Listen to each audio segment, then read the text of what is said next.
Well, you know me, I'm always looking for an excuse to make a Las Vegas Raiders video if I can, but this was, I felt a video that needed to be made. I'm making a few of these, so I'm not sure what order I'm going to post them in, but I have about 5 of them ready to be posted. What went wrong with the Las Vegas Raiders in 2022? They had a good 2021 season. They made the playoffs and, played the Bengals very tough at the end there. It came down to the final play, and the Bengals obviously went on to go to the Super Bowl. This year, very different story, as they haven't been a complete mess this year necessarily, but they have been, much more disappointing than I think we would have expected them to be. But if you look at the chart that you see on the screen, this is where they ranked in PFF grades for each positional category this year and last year. So at the top of the list, definitely a decent chunk of what's gone wrong this year is, there's no getting around it. I think even the diehard Derek Carr fans will acknowledge, which I might be, I'm a Carr fan,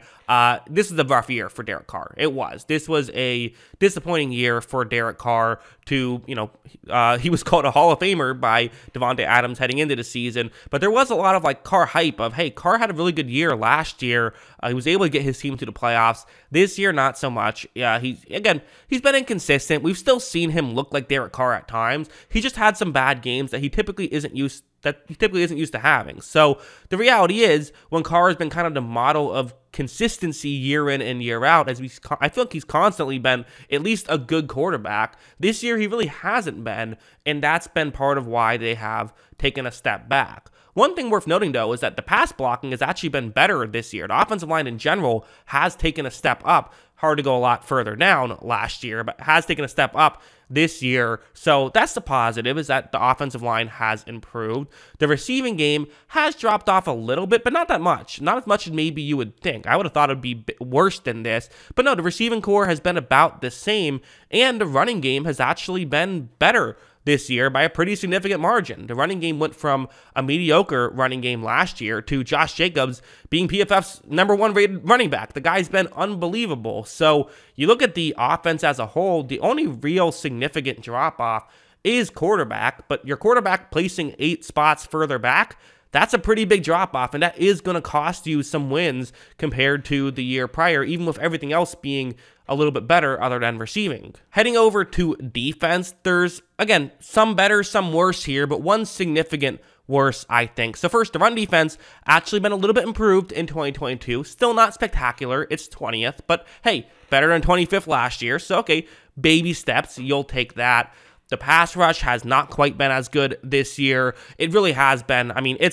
Listen, I know Chandler Jones had that play against the Patriots, but the reality is this has been Max Crosby's defense. It feels like he's been the guy who's really held his own. Had a great season, Crosby has, but he's basically been doing it all himself in the pass rush game. At least that's how it feels. And then you have the coverage game as well, which, listen, it wasn't spectacular last year, but one thing they did have last year was good corners. That was the thing that they did very good at. And so having those 2 good corners was really able to, and Nate Hobbs as well was great in the slot. So having corners was really a great way that they were able to have a at least average coverage unit, and part of why they were able to make the playoffs. The reality is, with the 26th ranked coverage unit, it's just hard to have even a decent defense in that scenario. And to have some guys who can play, I think Nate Hobbs has maybe had a sophomore slump year, but he's still been good this year. I think he was better his rookie year, but he's still been good this year. Rocky Sin has been good this year, I would say. But then you have other guys who are just,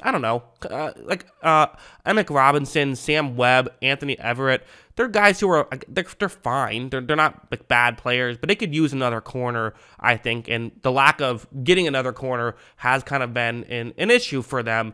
And if they had another corner, I think they would feel a lot better, because their safeties have been solid this year. Trayvon Moorhig also has had a bit of a sophomore slump year as well, although, again, not been a mess either. Although, PFF hates him. PFF has him as the 77th ranked safety out of 88. So, again, take that for what you will. I know some people don't care about PFF grades. Some people care a lot.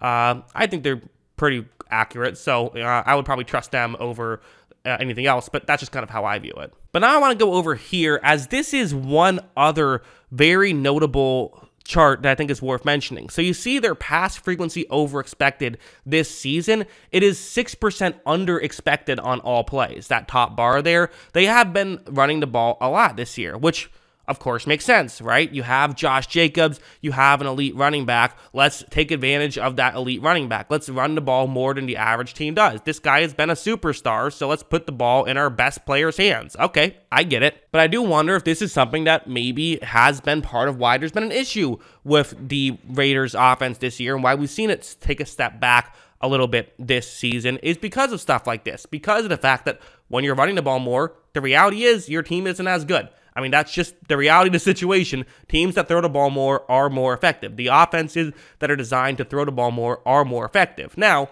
you got to call the plays based on your personnel. And yes, sure, in a vacuum, everyone would love to beat the Chiefs. If that's not your personnel, well then, okay, giving the ball to your running back more, I can understand it. But that being said, I think it's still worth noting that maybe this has been an issue. And maybe this is an issue with Carr. Maybe Carr likes to have a rhythm, and when you run the ball more frequently, he isn't quite as effective at this stuff. And also worth noting, this is just when the win probability is 30% to 70%. So if it's a blowout, we're not factoring those plays in. Only one, it's kind of just regular football, running the offense you want to run kind of stuff. So because of that, I do think it's interesting. But, okay, how big of a drop-off is that from last year? They actually threw the ball 2% more than expected last year, whereas, again, this year, it's 6% under expected. That's an 8 percentage point swing. That's a massive swing. It's one of the bigger swings you will see all year. So that's definitely been a factor as well, which is, again, yes, you could say, well, listen, Josh Jacobs has had a much better year. It makes some sense.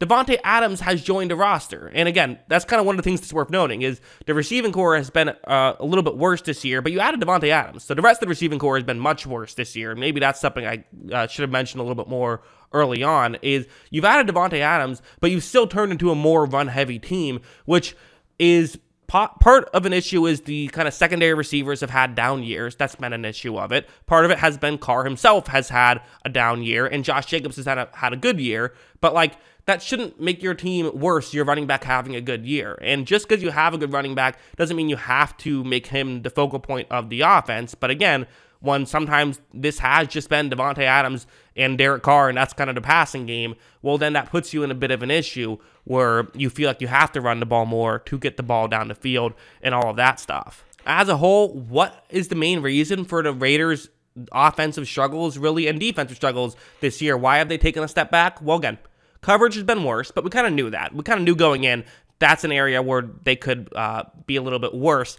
What we didn't know going in was that Derek Carr was going to take a step back with Adams. We thought the other way would be the case, and he'd take a massive step forward and maybe be an elite quarterback with Adams. That was a legitimate possibility, we felt like. Also, the secondary receivers, part of it has just been injuries, right? Like, you know, again, Matt Collins has come out of nowhere to actually play pretty well, but Renfrow has, you only got 280 snaps out of Renfrow this season. That's a disappointing, thing, which is, again, injuries have been a factor. Darren Waller, only 238 snaps this year. Like, Foster Moreau's come in and played well, but still, it's like he's not Darren Waller when he's at his prime. So we felt like the three-headed monster of Renfrow, Adams, and Waller would be great, but the issue is it's kind of just you've only had one of those heads for most of the season, which has been probably the biggest issue, if we're being honest, with this team has been that, which the bright side is, hey, next year you should have those guys back and should be able to be effective. So in the future, I think there's plenty of reason to believe that this could be a successful team,